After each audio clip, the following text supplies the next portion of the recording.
যে পরিবেশ আমাদের রক্ষা করে সেই পরিবেশকে আমরা কি রক্ষা করতে পারছি?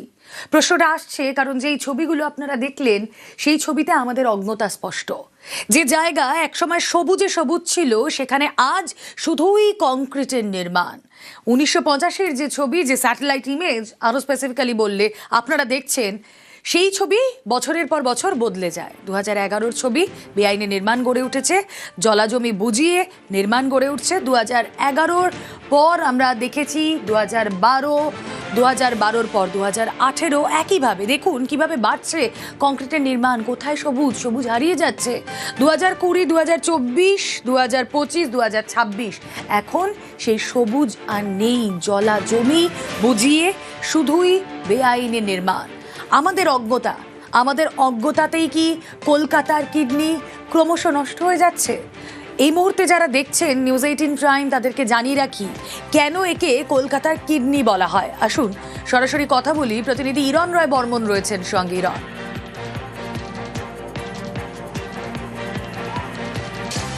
দেখো, কলকাতার ফুসফুস যদি খুঁজতে হয় তাহলে আমরা সবাই জানি সেটা কলকাতা ময়দান। তার কারণ এত গাছ, এত অক্সিজেন, সেই কারণেই তো প্রকৃতির প্রেমী বা যে কোনো মানুষের কাছে কলকাতা ময়দান প্রিয়। ঠিক সেভাবে একটা মানুষের শরীরে যেমন ফুসফুস থাকে প্রয়োজন শ্বাস প্রশ্বাসের, ঠিক সেরকমই তো কিডনিরও প্রয়োজন। শরীরের সমস্ত বজ্র পদার্থ রিসাইকেল করে শরীর থেকে বের করতে হবে। শহর কলকাতারও ঠিক এরকমই একটা কিডনি আছে, খুব কাছে, রুবি থেকে হেঁটে মিনিট 5 এরপরে জায়গাটার নাম ইস্ট কলকাতা ওয়েটল্যান্ড। প্রত্যেক দিন 2000 মিলিয়ন বজ্র পদার্থ রিসাইকেল করে এই ইস্ট কলকাতা ওয়েটল্যান্ড। কলকাতার কিডনি বলা হয় তার কারণ ভৌগোলিক অবস্থানে সারা কলকাতা যে ড্রেনেজ সিস্টেম, সমস্ত বজ্র পদার্থ সেগুলো পৌঁছে যায় ইস্ট কলকাতা ওয়েটল্যান্ডে। সেখানে গিয়ে প্রাকৃতিক নিয়মে 1 মাসের মধ্যে রিসাইকেল হয়, সেখান থেকে তৈরি হয় মাছের খাবার এবং বাস্তুতন্ত্রে যেভাবে সার্কেল চলে ঠিক সেভাবেই কাজ করে। তাই কলকাতাকে টিকিয়ে রাখতে, কলকাতার উষ্ণতা স্বাভাবিক রাখতে, কলকাতার জনজীবন স্বাভাবিক রাখতে সব কিছুর ক্ষেত্রে খুব প্রয়োজন এই ইস্ট কলকাতা ওয়েটল্যান্ডকে টিকিয়ে রাখা। কিন্তু আতঙ্ক বা আশঙ্কা কি? আশঙ্কা হচ্ছে যেভাবে প্রত্যেকটা দিন আমরা দেখিয়েছি, যেভাবে জলাভূমি দখল হচ্ছে, যেভাবে একের পর এক বেআইনি কাজ হচ্ছে, নির্মাণ হচ্ছে, তার ফলে বিশেষজ্ঞরা বলছেন এই প্রত্যেক দিনের 2000 মিলিয়ন যে বজ্র পদার্থ, সেটা কোথায় রিসাইকেল হবে? 5 থেকে 7 বছর সময় লাগবে, তারপরেই সব শেষ। এই এত পরিমাণ। সঙ্গে থাকো। কেন একে কলকাতার কিডনি বলা হয় শুনুন বিশেষজ্ঞর মতামত। পূর্ব কলকাতার জলাভূমিকে কলকাতার কিডনি বলা হয় তার একটাই কারণ, যে বর্জ্য জলটা পরিশোধন করবার কোনো জায়গা তো আমাদের নেই, সেটা একমাত্র ইস্ট কলকাতা ওয়েটল্যান্ডই করে। দিনে 980 মিলিয়ন লিটার বর্জ্য রিসাইকেলড হয়। এবারে এটার উৎসটা হচ্ছে সেই ব্রিটিশ পিরিয়ডের সময় থেকে, যখন গঙ্গাকে বাঁচানোর জন্য ব্রিটিশার্সরা 2টো খাল ঠিক করেছিল, যেটা আমরা বাগজোলা খাল বলি, কেষ্টপুর খাল।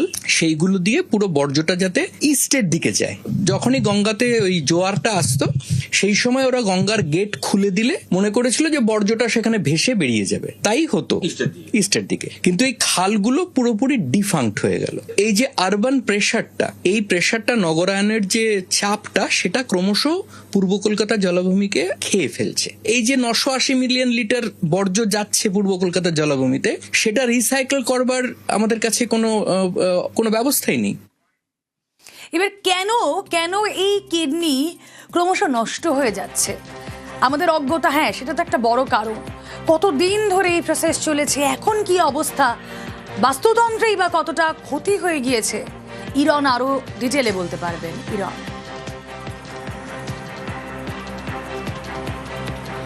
রুমেলা, যারা পরিবেশবিদ তারা বলছেন বাস্তুতান্ত্রিক প্রবাহ, অর্থাৎ জলের যে প্রবাহ, সেটা এই ওয়েটল্যান্ডে 35% কমে গেছে।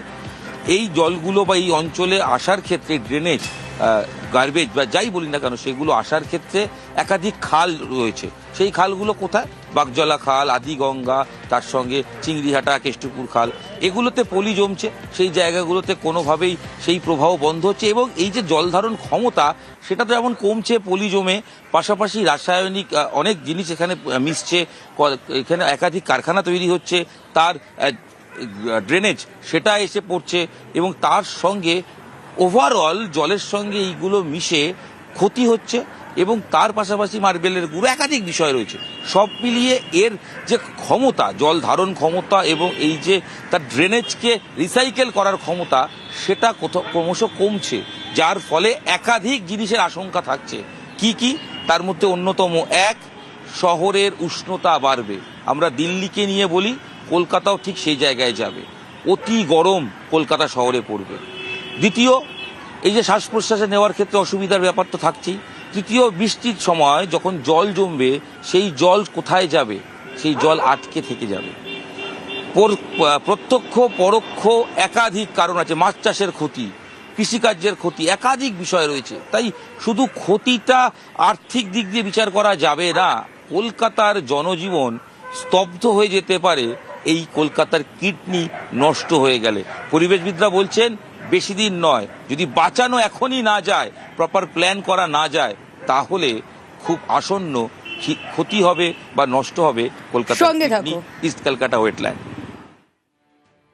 পূর্ব কলকাতার জলাভূমির যে সার্ভিসেস গুলো, যেমন মাছ, এখানকার পরিবেশ ঠিক রাখা, কলকাতাকে ঠান্ডা রাখা, এই যে ইকোসিস্টেম সার্ভিসেস গুলো, এইগুলো আগামী 5-7 বছরের মধ্যে প্রায় নষ্ট হয়ে যাবে। বর্জ্য জল আর রিসাইকেল করা যাবে না। এবং সেই বর্জ্য জলগুলো কোথায় যাবে? ন্যাচারালি সুন্দরবন এবং বে অফ বেঙ্গল। যখন ওয়েটল্যান্ড ম্যাপ তৈরি হয়, তখন এটা রামসার সাইট থাকা সত্ত্বেও বলা হয়েছিল এটাকে বাদ দিয়ে দাও। কিন্তু এই ওয়েটল্যান্ডটার এটাই চরিত্র যে বর্জ্য জলকে রিসাইকেল করবার ক্ষমতা রাখে। ইস্ট কলকাতা ওয়েটল্যান্ড একটা ম্যাট্রিক্স, একটা বাস্তুতন্ত্র, সেইটা চলে যাবে। আর 5 থেকে 7 বছর পরে এটার কোনো ফাংশন বলার মতো তো থাকবেই না। উল্টে হিতে বিপরীত যেটা হবে সেটা হচ্ছে এটা একটা এমিশন হাব হয়ে যাবে, অর্থাৎ প্রচুর পরিমাণে কার্বন এবং মিথেন নির্গমন হবে এখান থেকে। কলকাতার টেম্পারেচার এখন আপনারা সবাই বলছেন যে খুব গরম, আরো গরম বাড়বে। আমি জানি না এর পরের 1 দশকের মধ্যে আমরা কোথায় গিয়ে দাঁড়াবো। শুধুই কি রাজনীতি? না, আমাদের অজ্ঞতাই দায়ী এই জলাভূমি নষ্ট করার জন্য। কি বলছেন পরিবেশবিদরা, শুনুন। 30 দিন ডিটেনশন পিরিয়ড লাগে, মানে যে জলটা এসে বর্জ্য জলটা পড়ছে সেটা প্রায় 1 মাস ওখানে থাকলে পরিশোধিত হয়ে যায় সূর্যের আলোতে। এবং এই যে সূর্যের আলোতে পরিশোধিত হচ্ছে, সেখান থেকে যে অণুজীব যেগুলো, প্ল্যাঙ্কটনস যেগুলো তৈরি হয়, সেগুলোই কিন্তু মাছের খাদ্য। আগে এই কেষ্টপুর খাল, বাগজোলা, এদিকে আপনার চিংড়িঘাটার কাছে যে খালটা আছে, এইগুলোর চারিপাশে কিন্তু খাটাল ছিল। খাটালের গোবরটা বা ওই ধোয়া জলটা বয়ে আসতো ইস্ট কলকাতা ওয়েটল্যান্ডে, সেইটা কিন্তু উঠে গেছে। কাজে সেখানে মাছ চাষ আর হবে কি করে? আর মাছ চাষ যদি না হয় তাহলে এই লোকগুলো খাবে কি? অর্থাৎ জমিটাকে অন্য কাজে ব্যবহার করতে হবে। সেখান থেকেই কিন্তু এনক্রোচমেন্টটা শুরু হচ্ছে। এটা রাজনীতি নয়, এটা বস্তুতন্ত্রের যে পরিবর্তন, যেটা আমাদের অজ্ঞ মাথাতে ঢোকেনি, সেইখান থেকে এনক্রোচমেন্টটা শুরু হচ্ছে। এশিয়ান ডেভেলপমেন্ট প্রজেক্টটা দিয়ে খালগুলো পরিষ্কার করা হয়েছে, কিন্তু পূর্ব কলকাতা জলাভূমির যে সিল্টটা, পলি যেটা, সেটা পরিষ্কার করা হয়নি। তার ফলে কি হয়েছে? খালটা ডিপ হয়ে গেছে, পূর্ব কলকাতা জলাভূমির বেডটা উঠে গেছে। তাহলে তো ন্যাচারালি ওয়েটল্যান্ড যেটা, সেটা তো শুকনো হয়ে যাবে, এবং তাই ঘটছে।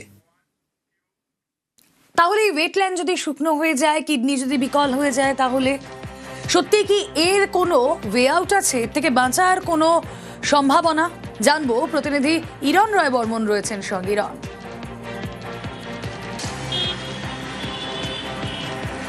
দেখো, যারা বিশেষজ্ঞ তারা বলছেন প্রথমে বুঝতে হবে এই জলাভূমি জিনিসটি কি।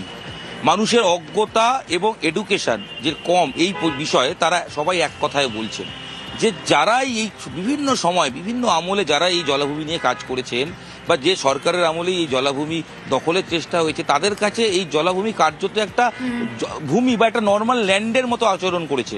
কিন্তু সেটা তো নয়। এই জলাভূমি সেখানে শুধু জলীয় একটা জায়গা তা নয়, শুধু পুকুর জলাভূমি তো হয় না। সেই জলাভূমি সঙ্গে ভূমি, জলযুক্ত ভূমি এবং আলাদা ভূমি, দুটো মিলিয়েই জলাভূমি। এবং জলাভূমির যে বৈশিষ্ট্য, তার যে বিশেষত্ব, সেইগুলো মাথায় রাখতে হবে। এবং যেভাবে ক্ষতি হচ্ছে তাতে দেখা যাচ্ছে যে ক্ষতিটা 50%, যে 20 বছরে ক্ষতি হয়েছে, আগামী 50% ক্ষতি হবে তার চেয়ে হাফ মাত্র 10 বছরে। 5-7 বছরের মধ্যে সব শেষ হয়ে যেতে পারে। তবে এখনো বাঁচানো সম্ভব। সেক্ষেত্রে প্রয়োজন সদিচ্ছা, প্রয়োজন সঠিক প্ল্যান। এখনো এই জায়গাগুলোতে সংরক্ষণ করে তাতে গাছ লাগিয়ে কার্বন বেশি পরিমাণ অ্যাবজর্ব করার ক্ষেত্রে অনেক বৈজ্ঞানিক প্রক্রিয়া রয়েছে। এর জন্য ফান্ড পাওয়া যায়, বিপুল পরিমাণ ফান্ড বিভিন্ন সংস্থা, বিদেশি সংস্থা তারা দেয়। তবে তাদের কাছে পৌঁছতে হবে এবং বিষয়টার গুরুত্ব বোঝাতে হবে। তাই সবার আগে প্রয়োজন নিজেদের বোঝা, এই জলাভূমি না থাকলে কি কি ক্ষতি হবে। কলকাতার কিডনি, ইস্ট কলকাতা ওয়েটল্যান্ড না থাকলে মানুষ যে বিপন্ন হয়ে পড়বে, এটা যতক্ষণ পর্যন্ত মানুষ বুঝবেন না, সেটা আমজনতা থেকে, প্রশাসনের কর্তা থেকে, রাজনৈতিক মহলে নেতারা, ততক্ষণ এই জলাভূমি বাঁচানো সম্ভব নয়। একটা নর্মাল জমি হিসেবে দখল বা তারপরে একের পর এক বিল্ডিং হতেই থাকবে। তাই গুরুত্ব সবার আগে প্রয়োজন সঠিক শিক্ষার, হলেই হয়তো বাঁচবে কলকাতার কিডনি। বেশ, এখনো যদি আমরা কার্বন ফাইন্যান্স, যে একটা জলাভূমির কার্বন নির্গমন যেমন সে আটকাতে পারে তেমনি সে নির্গমন করতেও পারে, এই আটকানোর যেটাকে কার্বন সিকুয়েস্ট্রেশন বলা হয়, সেইটাকে যদি আমরা বাড়াতে পারি তাহলে তো বিদেশ থেকে প্রচুর টাকা ফান্ডিং হতে পারে এখানেতে। সারা পৃথিবীতে এখন global adaptation fund, global carbon fund, carbon financing, GCF যেটা, এবং বিভিন্ন অ্যাডাপ্টেশন ফান্ড এর টাকা যেটা ঘোরাঘুরি করছে, সেইটাকে কার্বন ফাইন্যান্সিং হিসেবে আমরা ডেফিনেটলি নিয়ে আসতে পারি। এবং বায়োডাইভার্সিটি ক্রেডিট মেকানিজম যেটা এখন শুরু হয়েছে, সেখানে একটা আলাদা করে ফান্ড তৈরি হয়েছে, যারা বায়োডাইভার্সিটি কনজার্ভ করছে তারা সেই ফান্ডের আওতায় আসবে। সেখান থেকেও রাজ্য সরকার প্রচুর ফান্ড পেতে পারে। এই ফান্ডগুলোকে যদি কাজে লাগানো যায় তাহলে মনে হয় যে এখনো কিছুটা হয়তো কিছু করা যেতেও পারে। ভারতের আর্থিক বৃদ্ধিতে সব থেকে বড় বাধা কি জানেন? এই দূষণ। শুল্কের চাপের থেকেও দূষণের ধাক্কা বেশি। সুইজারল্যান্ডের দাভোসে ওয়ার্ল্ড ইকোনমিক ফোরামের মঞ্চে এইভাবেই ভারতকে সতর্কবার্তা দিলেন গীতা গোপীনাথ, যিনি আমেরিকার হার্ভার্ড ইউনিভার্সিটির অর্থনীতির অধ্যাপক এবং IMF এর প্রাক্তন মুখ্য অর্থনীতিবিদ।